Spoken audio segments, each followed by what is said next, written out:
네, 금요일에는 황이정승이 옵니다. 출연자들의 성과 이름을 딴 황이정승.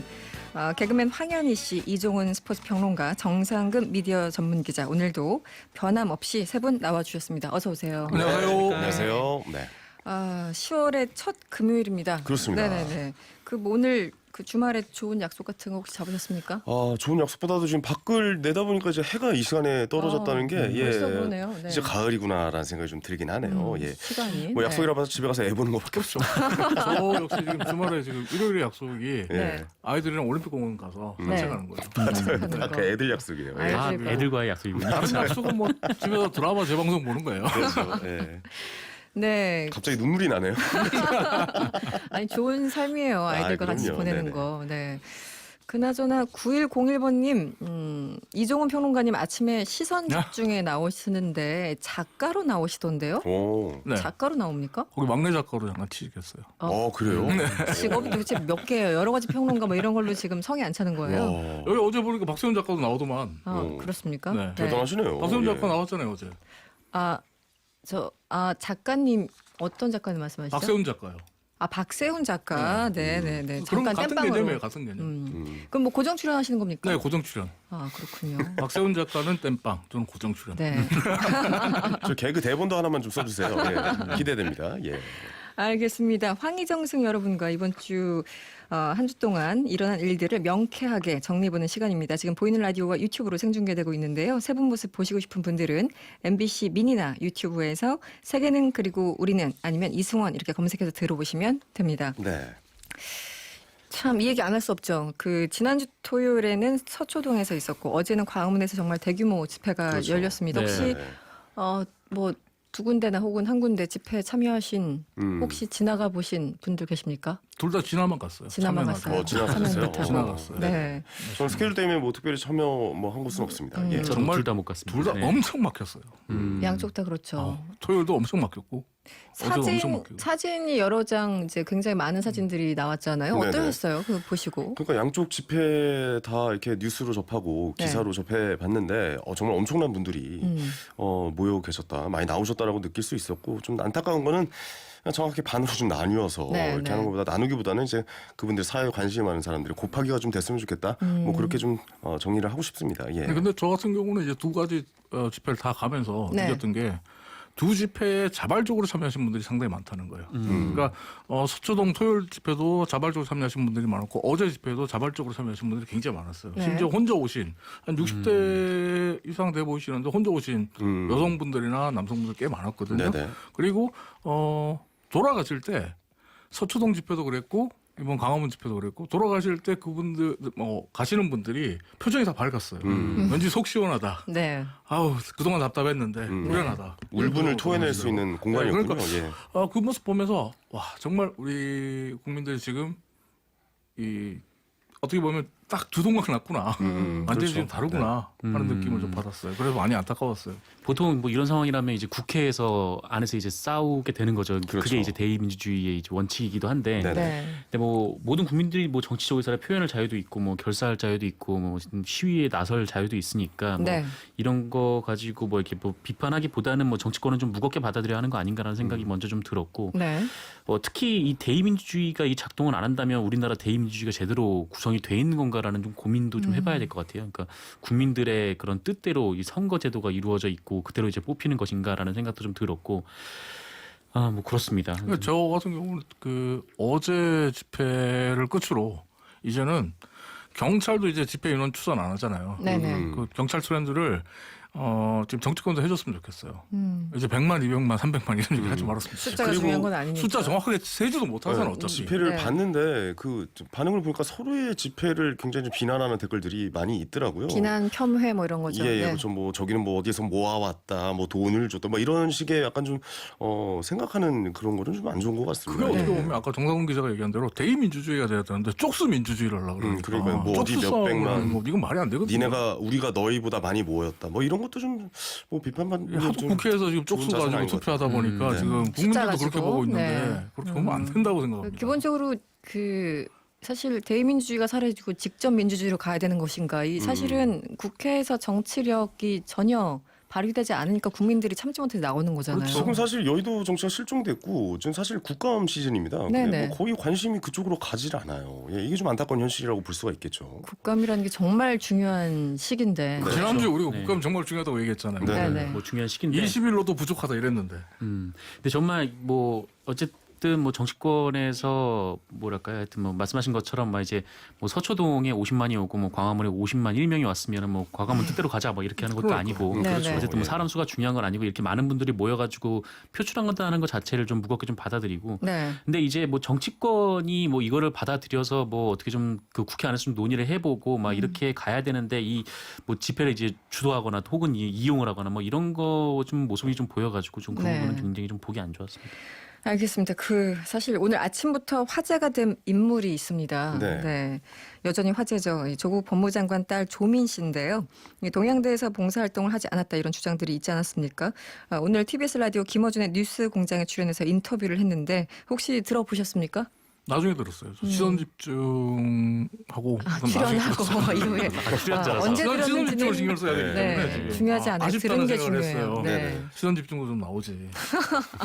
그런 맥락에서 지금 세계는 우리나라에서 왜 시선 집중에 나오는 얘기를 하는 거의 뭐 거죠? 식구네요, 식구. 한 몸이 됐어요. 네네. 알바 뛰고 있으니까. 어떻게 들으셨어요, 정상근 기자? 네, 뭐 담담하게 말 굉장히 하더라고요. 침착하게 잘하더라고요. 얘기하죠. 네. 그래서 더 짠했던 것도 있고 음. 좀 만약에 이 재판 결과 뭐 지금껏 제기된 의혹이 뭐 사실이 아니라면 만약에 그렇다면 검찰과 언론은 이거 어떻게 책임을 져야 될까라는 생각이 한편으로 좀 들기도 했었습니다. 근데 이 조국 장관은 뭐 그럴 수 있어요. 이 공직자니까 그럴 수 있는데 이 조국 장관의 딸은 좀 그게 아니니까요. 네. 뭔가 사회적으로 논란이 돼서 시선을 집중을 당하잖아요. 사실 네, 그러면 네. 굉장히 좀 어려운 일이에요. 그렇죠. 근데 이게 지금 2달이 넘었지 않습니까? 두 달 네. 동안 계속 뉴스가 쏟아져 나오고 있는 상황에서 이걸 견뎌내기는 사실 웬만한 못 견뎌냅니다. 웬만한 감성과 사람은. 웬만한 네. 마인드로는 이거 견뎌내기 굉장히 힘든데 왜냐면 저도 이제 방송하는 사람으로서 연예인으로서 하루만 그 논란에 실시간 검색어에 올라도 잘 아시잖아요. 네네. 너무 괴롭거든요. 연예인이란 직업도. 네네. 근데 지금 네. 시간 지금 2달이 넘어가고 있고 아직도 이렇게 이슈가 되고 있는 상황 견디기 힘들 겁니다. 예. 네, 조민 씨가 왜 이렇게 직접 인터뷰에 응했는지 잠깐 들어보실까요? 이렇게 어머니가 수사를 받고 있는 저를 보호하려고 자신이 하지도 않은 그런 일들도 다 했다고 할 수도 있다고 많이 합니다. 어떻게 이거를 막을 수 있을까 고민을 하다가 이 방법밖에 없겠다라는 생각이 들어서 나오게 되었고, 그래서 이 자리를 빌어서 저는 좀 상관이 없으니 그런 생각을 하지 마라고 좀 공개적으로 밝히고 싶어서 나왔습니다. 네, 여러분들 어떻게 들으셨는지 모르겠는데요. 검찰 조사 과정에서 어머니가 하지도 않은 일을 했다고 해버릴까 하는 걱정에서 절대 그렇게 하지 마시라. 이렇게 공개적으로 밝히고 싶어서 나왔다. 지금 그러니까 딸이 어머니를 걱정을 그렇죠. 상당히 하고 네. 있는 건데 어떻게 들으셨어요? 정말 아까 정성 기자도 얘기했지만 약간 짠했어요. 특히 이제 저 같은 경우는 조민 씨에 대해서 어떻게 보면 뭐 강영석 변호사가 운영하는 가로세로 연구소나 이런 보수 유튜버들 이런 사람들이 거의 막 가짜 뉴스 가지고 조민 씨를 거의 희롱하고 조리돌림하거든요. 네네네. 인터넷 유튜브에서. 네네네. 그런데 그걸 본인도 어떻게 보면 듣고 이야기를 전해 들을 수도 있잖아요. 그런데도 불구하고 이렇게 자기 얘기보다는 어머니 걱정이 우선이고 어머니를 위해서 나왔고 그다음에 담담하게 얘기하는 게 저는 사실 가짜 뉴스를 보면 좀 화가 났던 것도 네. 있거든요. 네, 근데 네. 정작 당사자가 이렇게 담담하게 얘기하니까 뭐 여러 가지 생각을 마음의 하게 동요가 되더라고요. 좀. 황현희 씨는요? 저는 이제 방송을 하는 사람 입장에서 저도 예전에 가짜 뉴스를 한번 당한 적이 있어요. 그러니까 버지니아 총기 사건 때 범행을 한 사람과 저랑 닮았다는 이유로 제가 방송 정지를 먹었다. 뭐 그런 얘기가 한번 기사가 나는데 그런 가짜 기사가 뉴스가 됐다고요? 있었어요? 네, 기사가 됐어요. 그래가지고 너무 어처구니가 없어가지고 뭐 이런 일을 뭐 기사를 쓰고 막 이런 상황을 만드나. 근데 네. 이게 지금 그때도 사실 이게 좀 굉장히 좀 힘들었거든요. 그때 당시에 그런 게 아니었는데도 그런 기사를 썼으니까. 근데 이거 계속 요즘 유튜브나 이런 데 봐서도 이 개콘의 뒷이야기들 무슨 뭐 누구가 누구를 폭행하고 뭐 이런 가짜뉴스 굉장히 많이 돌아다니고 제가 그걸 봐요. 보면서도 좀 어이가 없는데 이거를 지금 계속 당하고 있는 상황이니까 이제는 좀 안쓰러울 정도다라고 좀 저는 인터뷰를 보고 그렇게 느꼈습니다. 예. 네. 뭐 여러 가지 내용들이 있는데 어떤 대목이 좀 더 인상적이었습니까? 이 나온 취지도 있었고. 뭐 압수수색 있었던 날에 뭐 어머니가 쓰러졌다 뭐 이런 얘기가 뭐 또 검찰하고 또 진실 공방이 좀 있었는데 네네. 뭐 이제 검찰에서는 이제 거짓말 허위다 뭐 이렇게 얘기를 했는데 이 조민 씨는 실제였다 이렇게 얘기를 했던 부분, 네, 뭐 그 부분도 좀 인상 깊었습니다. 저는 최성일 총장 관련 부분. 아, 최성일 총장 어떤 관련 내용이었죠? 부분에서 조민 씨가 이제 가족끼리 식사한 적도 있고 네. 동양대에 갔을 때 방에 부르셨고 뭐 용돈도 주셨고 예뻐하셨다 이렇게 이야기를 했는데 최성일 총장 같은 경우는 예전에는 조민 모른다고 했잖아요. 근데 이제 뭐 지난번에 PD 수첩에도 MBC PD 수첩에도 나왔지만 네. 이분은 선택적 기억을 하는 것 같아요. 그러니까 최규일 의원 같은 경우도 네, 만난 네. 사진이 여러 개 있던데 여러 장소에서 같이 찍은 사진이 있던데 네. 뭐 자기는 최규일을 딱 한 번 봤다. 네, 네. 뭐 이렇게 얘기를 하고 네. 조민은 모른다 이렇게 얘기를 하고 근데 이 매체가 김어준 뉴스공장에 나와서 인터뷰를 한 거죠. 네, 오늘 네. 오전에요. 네. 좀 다른 매체를 선택했어도 좀 괜찮을 것 같다는 생각도 좀 듭니다. 예. 네. 아니 제가 아까 시선 좀 네. 얘기했잖아요. 저는 세계는 우리는을 얘기하고 있는 거예요. 시선 집중이 아니라. 예. 이것 알겠습니다. 때문에 지금 네. 자유한국당 측에서 문제 삼고 있어요. 음. 서울시에서 운영하는 교통방송에 네. 조민이 어디 방송국에 나가서 인터뷰하는 거는 자유다. 하지만 음. 서울시가 운영하는 교통방송 TBS에 나가서 네네. 하는 거는 TBS의 편파성에 문제가 있는 거 아니냐라고 지금 지적을 아니, 하고 그때 있습니다. 이 조민 씨의 얘기를 우리가 이제 들었는데 이게 사건이 불거진 후에 이제 조민 씨에 관해서 여러 가지 의혹이 제기된 후에 우리는 조민 씨의 목소리를 처음 들은 거예요. 지금 그렇죠. 네, 처음 네. 듣는 거죠. 이 몇 달이 지나는 동안. 네네. 그리고 이제 본인이 진술하지 않았다는 얘기가 지금 검찰을 통해서 언론발에 계속 흘러나왔단 말이죠. 네. 네. 거기에 이제 조민 씨의 입장들이 하나도 들어가지 않았던 거예요. 그러니까 이게 뭐 어느 매체에서 이게 했다고 그게 뭐 편파적이다 아니다가 중요한 게 아니라 그 우리 언론의 이제 전반적인 문제가 이 조민 씨의 의견, 뭐 조국 장관의 반론 이런 거를 듣는데 좀 소홀하지 않았나 네. 그런 생각도 한편으로는 듭니다. 당사자의 그러네요. 예. 발언도 있어야 되는 거죠. 그렇죠. 네, 5879번님 조민 씨도 하고 싶은 말을 할 수 있어야지 민주주의입니다. 이런 문자 주셨고요. 반대로 그럼 인터뷰하러 나와서 잘못했다고 솔직하게 이야기하겠어요? 이렇게 또 반문하시는 문자도 함께 주셨습니다. 네, 어쨌든 네. 그 의견을 듣는 게 중요한 것 같습니다. 예, 네, 말씀하셨다시피. 그렇습니다. 예. 네, 저희 잠시 광고 듣고 돌아오겠습니다. MBC 라디오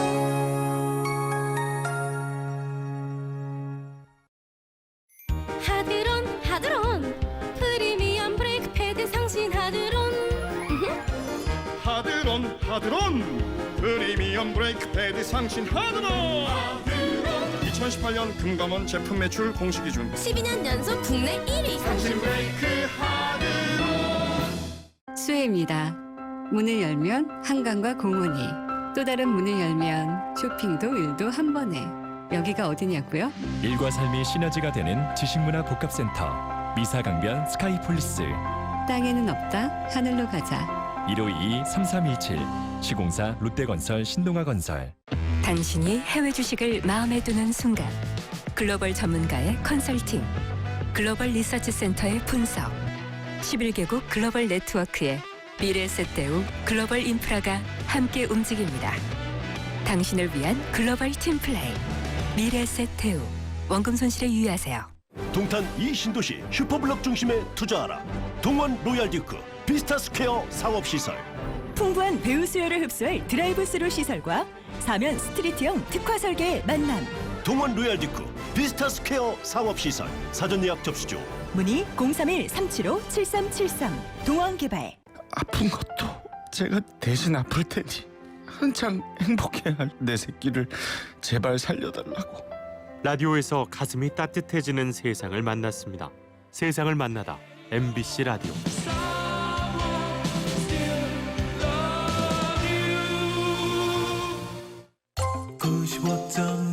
MBC 라디오. 지금 여러분께서는 똑소리 나는 시사 토크쇼 이승원의 세계는 그리고 우리 눈을 듣고 계시고요. 보이는 라디오와 유튜브로도 생중계되고 있습니다. MBC 라디오의 미니로 들어오시거나 유튜브에 이승원의 세계는 그리고 우리 눈을 검색하시면 저희 방송 즐기실 수 있습니다. 구독과 좋아요도 많이 눌러주시고요. 여러분의 참여 언제든지 열려 있습니다. 짧은 건 50원, 긴 건 100원의 이용료가 드는 샵 8001번 또는 무료인 미니로 많은 의견 부탁드립니다. 네, 개그맨 황현희 씨, 이종훈 평론가 그리고 정상근 기자와 황희정승 이어가고 있습니다. 네. 김영아님이 문자 주셨는데요. 일본에서도 매일 조국 씨의 뉴스를 봅니다. 아휴 이런 문자 제가 주셨고. 얼마 전에 여론조사 전문가랑 이야기를 했어요. 네네. 근데 지난주까지 우리 여론조사 혹은 뭐 그 여론의 키워드 네네. 이런 걸 볼 때 조국 윤석열에 밀려서 아프리카 돼지 열병 이런 거 올라가지도 못한대요. 그렇죠. 지금 상황이. 뭐 네. 일본 뭐 불매운동 이런 것도 얘기가 쏙 들어갔잖아요. 쏙 들어갔죠. 네네네. 네. 유니클로 매출 늘고 있대요. 다시 올라가고 있대요. 안타깝네요. 예. 김보라님도 문자 주셨는데요. 사필 규정 인과응보 그 말 그대로 되길 바랍니다. 그런데 어머나 황현희 씨 저도 그 이후로 개콘 못 나오신 줄 알아서 이렇게 문자 주셨어요. 진짜 있었구나 이 가짜뉴스가. 이게 진짜 있었습니다. 그 가짜 뉴스를 정말 믿으신 분이 계셨네요. 거의 이제 뭐 그것 때문에 이제 출연이 뭐 정지 먹었다 뭐 그런 얘기도 아니 무슨 5060 시대도 아니고 말이죠. 예, 좀 어처구니가 없었습니다. 네. 알겠습니다. 오늘 정상근 기자 어떤 뉴스 들고 오셨어요? 네, 지난 주말에 좀 비교적 잠잠했던 아프리카 돼지열병이 이번 주 들어 다시 확산세에 있습니다. 네. 현재까지 총 13개의 확진 판정이 나왔는데 특히 마지막 거, 그러니까 어제 이 경기도 연천 비무장지대에서 사체로 발견된 멧돼지에서 이 네네. 아프리카 돼지열병 확진 판정이 내려짐으로써 지금 방역에 비상이 걸리는 그런 상황입니다. 네. 이 방역 당국은 이 파주와 김포 내 모든 돼지를 없애는 조치를 시행하기로 했고요. 또 군은 비무장지대 철책을 통과해서 넘어오는 야생 멧돼지를 사살할 것을 일선 부대에 명령을 했다라고 합니다. 이 어제 경기도 김포 파주에서 확진 판정을 받은 농장에 추가됐는데요. 결국은 야생 멧돼지가 주범으로 지금 보고 있는 건가 봐요. 네. 이거는 정부가 대단히 많이 혼나야 돼요. 무슨 정부가, 말이냐면 아프리카 네. 돼지 열병이 처음 발발했을 때 많은 전문가들, 환경 전문가들이나 많은 수의사 쪽이나 뭐 이쪽에서도 분명히 이 문제를 짚었어요. 네, DMZ 네. 부분에서 북한 쪽에서 넘어올 야생 멧돼지들이 것이다. 넘어올 거다 그랬어요. 환경부에서 그럴 가능성 없다 그랬어요. 네네네. 그리고 국방부는 단 한 마리도 없다라고 했어요. 예전에 이낙연 총리가 국방부와 국무회의를 하면서 북한에 지금 아프리카 돼지 열병이 창고라고 했으니까 네. DMZ 쪽에 멧돼지를 보이는 대로 사살하라고 명령했어요. 네네. 안 했다는 거잖아. 그리고 가능성 없다고 얘기했어요. 아프리카 돼지 열병이 터졌을 때도. 네네. 근데 이제 와서 이게 맞습니다라고 슬그머니 얘기하고 이제 사살하겠다. 재차 사살하겠다라고 하는 거예요 지금. 근데 그 멧돼지가 넘어오는지 안 오는지 그걸 확실하게 파악을 할 수가 그때 있습니까? 넘어올 수 없는 구조라고 얘기한 게 문제예요. 군 당국에서요. 철책이 무너져 있거나 철책이 훼손되어 있는 부분, 손상된 부분이 있을 테니까 물론 넘어올 수 있다 그랬는데 넘어올 수 아니 없다 근데 그랬단 결국에는 이제 뭐 멧돼지일 가능성도 있고 사실 북한에서 그 돼지를 도살할 때는 네. 그 강가나 이런 데서 많이 한다고 해요 사실. 근데 확실하게 이건 어디서 나왔는지는 확실히 찾은 건 아니다라고 볼 수가 어떻게 있는데. 보면 이낙연 총리가 그동안 계속적으로 아프리카 돼지 열병이 발발하기 전에 네. 국무회의나 뭐 관련 부처 얘기하고 또 우리가 그 대비 훈련도 많이 했거든요. 네네. 그걸 할 때마다 철저하게 이 문제를 막겠다. 북한 쪽에서 유입되는 걸 막겠다라고 공무원들이 말로만 의지를 다져왔죠. 네.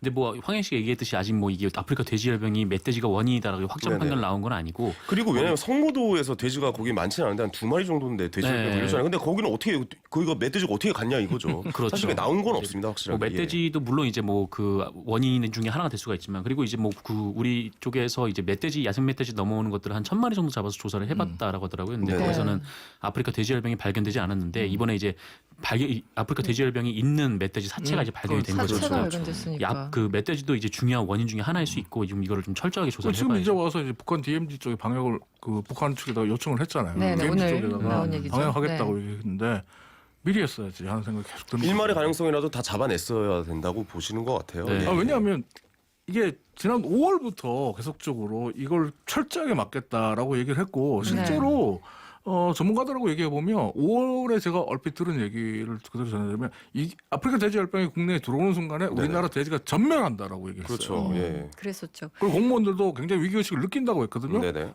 근데 왜 이렇게 안일한 내용으로 자꾸 흘러가는지. 근데 이제 문제는 지금부터거든요. 사실 이제 그쪽 위쪽은 돼지를 키우는 농가가 뭐 많긴 하지만 그렇게 많지는 않은데 충청도 쪽으로 만약에 내려온다. 그러면 정말 이건 충청도에 오면 끝이에요. 네, 그러니까 심각한 충청도는 문제가 우리나라에서 양돈 사업을 양돈을 제일 많이 하기 때문에 네, 이제 큰일 나는 거예요. 충청도가 무너지면 뚫리면 그 순간에 제주도밖에 남는 데가 없어요. 그렇죠, 그렇죠. 지금 2482번님이 해당 지역에서 돼지 전체를 없애기로 결정했다던데 너무 안타깝네요. 이런 문자 주셨어요. 네. 사실 아까 정상근 기자가 브리핑에서도 밝혔지만 이 파주와 김포 내 모든 돼지를 없애는 조치를 시행하기로 했다. 그래도 이렇게 얘기를 했는데 정부가 수면은 합니다. 방법이 이게 이거밖에 그냥 없습니까? 죽이진 않아요. 살처분하진 않고. 방법이 이거밖에 방법이 이거밖에 없어요. 아프리카 돼지 열병은 치료제가 없기 때문에 네네. 무조건 살처분입니다. 이게 참 살처분이라는 게 너무 좀 끔찍하죠. 잔인하죠. 안타깝죠. 예, 예. 네. 이게 조리열 독감이나 뭐 이런 것들 때문에 살처분하는 그러니까 닭들 네. 네, 그러니까 네, 네.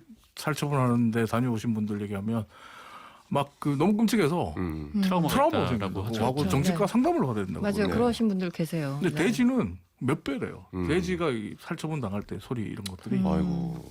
북쪽에서 넘어오는 거는 거의 뭐 실시 되는 것 같고 그 중국 쪽에서 넘어온 것 네네. 같아요. 그러니까 네네. 음식물, 그러니까 잔반을 이제 그렇죠. 데펴서 먹여도 괜찮은데 그거를 그냥 돼지한테 먹이는 거라고 하더라고요. 왜냐하면 그 불 떼는 것도 돈이 드니까 석탄이나 네네. 이런 게. 네네. 그래서 이제 아무래도 북한 쪽에서 돼지열병이 퍼지지 않았나? 그 이제 네. 한국으로 이제 남한 쪽으로 내려오고 있고 안타깝습니다. 네. 예, 안재영님이 문자 주셨는데 인간의 잘못이 큽니다. 돼지열병의 발생 원인이 결국 인간의 잔혹함에서 확산된 게 아닌가요? 이런 문자 주셨습니다. 네, 이 뉴스는 여기까지 하고요. 정상근 기자, 다음 뉴스는 뭔가요? 네, 이 프로듀스 X101 투표 조작 논란이 지금 걷잡을 수 없을 정도로 지금 번지고 있습니다. 네네. 어제 MBC가 이 프로듀스 X101은 물론 그 아이돌 학교도 이 시청자들의 투표로 아이들을 뽑는다고 해놓고 이 대대적으로 그렇게 홍보를 해놓고 이 제작진들이 이미 합격자를 선정하고 조작했다라고 보도를 했는데요. 네네. 이에 아이돌 학교 출연 당시에 데뷔가 유력했던 실력자였으나 이 결국 그 데뷔 문턱에서 탈락한 그 이혜인 씨의 아버지도 인터넷에 이제 글을 올려서 이 방송에 의문을 제기하고 이후에 CJ ENM의 행위를 비판하는 내용의 글을 올렸었습니다. 저는 사실 이혜인 씨 그 검색어 때문에 네. 어떤 분인가 궁금해서 좀 찾아봤는데 네. 어떤 분인가요, 이혜인 씨는? 뭐 IBI라는 걸그룹에서도 좀 활동하셨던 분인데 네. 그 연습생으로 있다가 그 엠넷의 프로듀스 그 101에 네네. 출연을 했었고 이후에 이제 데뷔가 거기서도 좀 좌절이 됐었고요. 그러다가 이제 아이돌 학교에도 출연해서 좀 인지도를 쌓은 뭐 그런 분이라고 하더라고요. 근데 네. 좀 실력이 좀 있는 분이어서 그래서 그 아이돌 학교 초반에 좀 많은 지지를 받고 뭐 1, 2위를 계속 다투다가 갑자기 이제 뒤로 근데 밀려나가지고 프로듀스 101 네. 할 때 원어원 할 때 처음에 그때 이혜인은 완성형에 가까운 아이돌이라고 얘기했어요. 완성형에 네, 가깝다. 그러니까 이번에 탈락을 해도 어디 그러니까 걸그룹을 할 거다. 네. 네. 그렇게 얘기를 했어요. 실력이 출중해서. 네, 제가 프로듀스 101을 봐서 압니다. 그렇군요. 기록을 또 열심히 봤어요. 모든 프로그램을 다 보시나 봐요. 아이오아이 좋아했어요. 네. 진짜 대단하시네요. 바쁘세요. 예, 예. 잠은 자는 그 거예요? 아이오아이가 가든에 왔을 때, 네. 가든 스튜디오 왔을 때 제가 아니 뛰어갔습니다. 곧 아이돌 데뷔해보는 건 어때요? 해보세요 한번. 예, 다. 중년 아이돌입니까? 그리고 어떻게 그때 겁니까? 테이의 꿈프라에 나왔는데 제가 네네. 테이 씨한테 직접 혼났어요. 방송에서. 저분이 여기 나서 왔습니다라고 방송에서 멘트해서. 네, 황현 씨, 네네.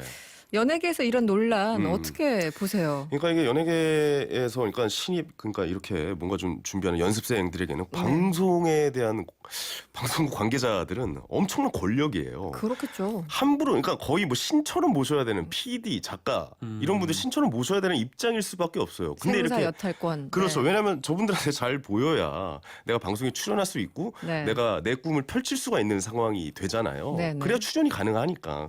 근데 이렇게 그러니까 열심히 노력해도 투표자, 그러니까 뽑아놓은 사람들이 이미 있다. 네. 이것은 정말 이분들에게는 좀 상대적 박탈감이나 이런 게 어마어마할 것 같다는 생각이 내가 지금 뭘 위해서 노력을 했나 이런 상황이 되지 않을까라는 생각이 들어요. 이게 뭐 개그도 마찬가지입니다. 사실 이렇게 어떤 개그 프로그램도 그 절대적 권력자의 한마디에 이제 프로그램 방송이 되고 안 되고도 결정이 나거든요. 그런 경우도 누가 봐도 있습니다. 재밌다고 생각하는데 방송 안 내는 경우도 있어요. 근데 지금 문제가 네. 되는 건 이제 이혜인 씨 아버지의 증언. 그러니까 CJ ENM 쪽에서 데뷔를 약속해줬다. 네. 그리고 이후에 방치했다. 이 부분이거든요. 근데 이게 투표로 결정되는 프로그램을 네. 약속이 했는데 안 될 것 같은데. 약속을 하면 안 되잖아요. 네, 그렇죠. 사전에. 근데 그거는 이제 그게 짜고 아니고 치는 거잖아. 그게 아니고 그 지금 프로듀스 101에서 이 분이 이제 그때는 당시에 이제 아니 다른 프로듀스 모노 말고 다음 그러니까 아이돌. 그 다음에 이제 원래는 이제 다른 소속사였는데 네. 아이돌 학교. CJ ENM으로 이제 소속사 그쪽 관계된 쪽으로 옮겼대요. 옮겨가지고 거기서 이제 탈락한 분들을 모아서 한번 그 데뷔를 한번 시켜줄 수 있도록 노력해 보겠다라고 했는데 그래서 이제 거기에 또 믿고 또 뭐 거기 글로 갔는데 이제 그 이후로 이제 데뷔에 대한 얘기가 전혀 없었다라는 거죠. 그 결국에 CJ ENM 본인의 그 본인들의 회사를 키우기 위한 방법이었다라고 봐도 되지 않을까라는 생각이 들어요. 왜냐하면 자회사 친구들을 많이 뽑아줘야 매출이 올라가니까. 있을 것 같아요. 왜냐하면 네. 프로듀서 같은 경우에는 뭐 실제로 아이오아이도 그랬고 뭐 원어원도 그랬고 실제로 여기에 뽑혀서 데뷔를 하면 소속사 입장에서는 이제 엄청난 황금알이 네, 들어온단 네. 말이죠. 그렇죠. 예, 예. 그러니까 무조건 우리 소속사 출신의 아이돌이 뽑히도록 각종 뭐 정말 보이지 않는 로비가 그렇겠죠. 정말 치열하게 이루어지지 않겠나 네네네. 추측이 돼 왔잖아요. 네. 그러니까 누 이미 뽑혀 있는 상황에서 내가 그동안 나의 노력이 그냥 들러리를 위한 행동이었나?라는 생각이 들면은 이거 정말 박탈감이 이게 엄청나죠. 참가자들도 참가자들인데 사실 이 프로그램 컨셉이 이제 시청자들이 참여해서 국민 프로듀서. 네, 그러니까 돈을 프로들. 내고 뭐 적은 돈이지만 문자를 그거 저 하면 돈 돼요 그거. 이게 개개인에게 뭐 적은 돈이지만 건당 50원인가요? 얼마나 하셨길래 그걸 네, 어쨌든 그렇게 예. 하는 건데 이 그렇죠. 시청자들 입장에서도 굉장한 박탈감을 느끼게 되는 그렇죠. 거죠. 그렇죠. 예, 그리고 또 네. 국프뿐만 아니라 시청자들이 그 날마다 민감하게 표수를 계산을 합니다. 거의 대선에 버금가는 관심을 가져요. 네. 네. 이건 야구로 따지면은 승부 조작이에요. 그렇죠. 그렇죠. 뭔가 네. 뜬금없이 좀 처벌해야 궁금한 게 됩니다. 있는데 그 네. 원픽은 누구셨습니까?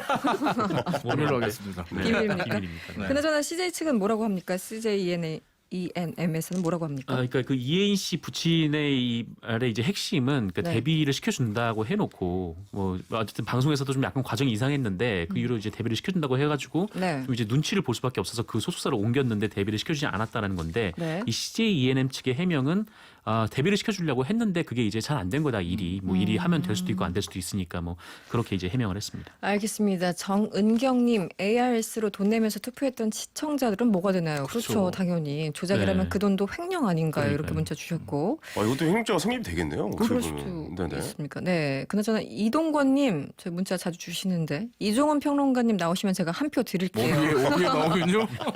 어디에 나올 것인가 과연. 원어원에 나왔습니다. 불가능합니다. 네. 평론가를 뽑는 프로그램입니다. 이 음악이 반갑기 처음이네요. 네, 서둘러 화제를 바꾸려고 하는 우리 이종원 평론가. 네, 스포츠로 화제를 바꿀게요. 류현진 선수, 그 디비전 그 시리즈에서 3차전 선발로 나서게 됐다고요? 그렇죠. 네, 네. 어떻게 된 겁니까? 뭐 저번에 설명, 말씀드렸지만 배경. 1, 2, 네. 3 선발 숫자에 불과하다 그렇게 말씀드렸잖아요. 그러니까 근데 실력- 2선발이 뭐 이렇게 했는데 3선발로 나오네요. 그게 이제 2선발은 현지에서는 좀 어렵다. 그래요? 유현진이 나오면 1, 3선발 중에 하나예요. 그러니까 2선발은 왜냐하면 그 지난 7월 말부터 다저스 프론트와 그다음에 코칭 스태프들이 커쇼를 그 포스트 시즌에서 불펜으로 쓰는 거에 대한 고민을 같이 했어요. 구원 투수로서. 네, 그러니까 예. 선발 내보내고 그다음에 불펜으로 한 번 더 쓰고 이걸 생각을 했는데 그러니까 2차전에 선발로 커쇼가 나와야 5차전까지 갔을 때 5차전 불펜으로 커쇼가 나올 수 있거든요. 네네네. 그러니까 다저스가 올 시즌 불펜에 약점이 있다 보니까 이걸 메우기 위해서 커쇼는 선발과 불펜을 포스트 시즌에서 계속 오가면서 가기 때문에 이번엔 2선발로 갈 거다라고 낙점이 됐어요. 네네. 그리고 1선발을 뷰러로 갈 거냐, 워커블루로 갈 거냐, 유현진으로 갈 거냐였는데 류현진이 네. 3선발로 온 건 유현진이 더 잘해서예요. 그러니까 원정 경기 성적이 좋더라고요. 방어에 워싱턴 예. 원정 경기에서 잘 쳤죠. 뷰러보다는 예. 류현진이 더 좋은 모습을 보여줬고 이 3차전 상대 투수도 그쪽 에이스 아닌가요? 그렇죠. 그러다 보니까 뮬러 같은 경우에 또 이제 3차전이 미묘하게 이제 시리즈의 흐름을 바꾸는 경기. 분수령이죠. 승리에. 예. 주로 이제 3차전 가져가는 1차전, 3차전 가져가는 팀이 시리즈를 가져간다고 많이 보기 때문에 그렇죠. 뮬러는 좀 편안한 환경, 아까 홈구장에서 던지게 해주고 좀 중요한 경기에 유현진을 믿고 맡기는 거예요. 그러니까 그렇습니다. 오히려 실력적으로 봤을 때 지금 2선발, 3선발이 1선발보다 더 앞서 있는 상황이에요. 그러네. 네. 어떻게 보니까 그 감독이 굉장히 좀 고민을 많이 했다라는 게 느껴질 정도로. 예. 고민 진짜 많이 한 게 그런 것 사실 같습니다. 이 유현진이 3선발이 오늘 새벽 5시에 나왔어요. 우리 시간으로. 그래요? 오늘 새벽 네. 5시에 나왔고 그전에는 비밀로 했어요. 네네. 다 결정했고 선수들에게 다 통보해줬다. 그런데 밝힐 수는 없다. 이렇게 로버츠 감독이 계속 얘기했거든요. 그래서 어제까지 현지에 있던 기자들이 유현진 붙잡고 계속 물었대요. 몇 선발이에요? 며칠 안 나와? 라고 했는데 유현진이 계속 몰라요 그러면서 도망다녔대요. 그래요? 로버슨 감독이 항상 강조하는 게 류현진은 빅게임 픽처다. 이건 정말 이 강심장이다. 네네네. 그래서 담이 크다. 뭐 이런 말을 많이 했는데 네. 올해도 아주 포스트 시즌 굉장히 좀 재밌을 것 같다는 생각이 듭니다. 오늘 1차전 이기지 않았나요? 네, 이겼어요. 6대 네. 0으로 이겼죠. 예, 예. 그래서 언제 볼 수 있어요? 경기를? 3차전에 본다니까요. 네. 아니 3차전은 우리 시각으로 월요일. 시간 왜 이렇게 시니컬하게 얘기해요? 시간 네. 문제인지 몰랐어요. 네네. 네. 아마 월요일? 내일까지 하고 하루 쉬고 아마 그 다음 날인 걸로 알고 있습니다. 왜냐면 워싱턴으로 이동해야 되니까. 네, 지금은 그렇죠. 다저스 스타디움에서 하고 그다음에 이제 워싱턴으로 가야 되니까 우리 시각으로 월요일 아침 8시 45분.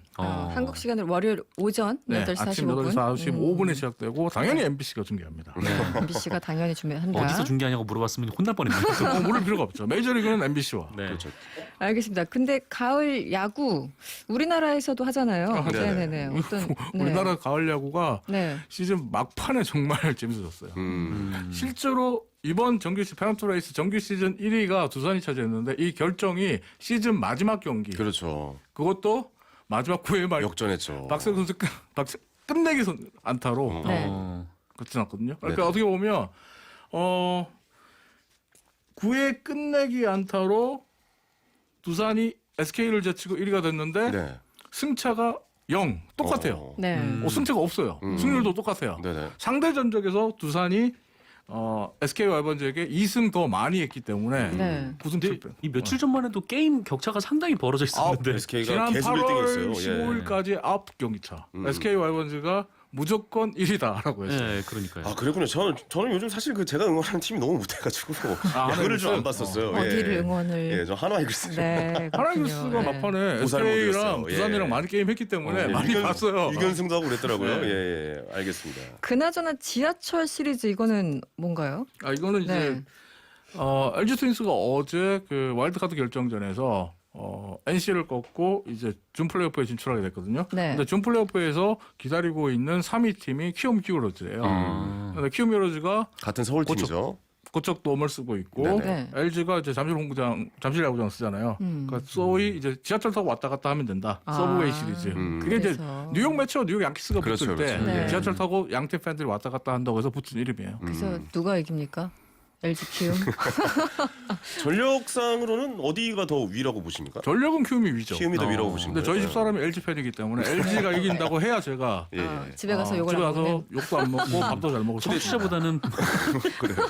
근데 제 주위에 가정의 평화가 중요해요. 제 주위에도 진짜 LG 팬들이 많아요. 많아요. 아, 예. 그래요? 이거 서울이라서 그런가요? 제가 이제 잠실 야구장 앞에 사는데 네. 어제 LG 팬들이 그 일대를 다 장악하고 축배를 들고 계셨대요. 알겠습니다. 오늘 맞춰야 되겠네요. 지금까지 황현희 씨, 이종훈 평론가 그리고 정상근 기자와 함께했습니다. 오늘 고맙습니다. 고맙습니다. 감사합니다.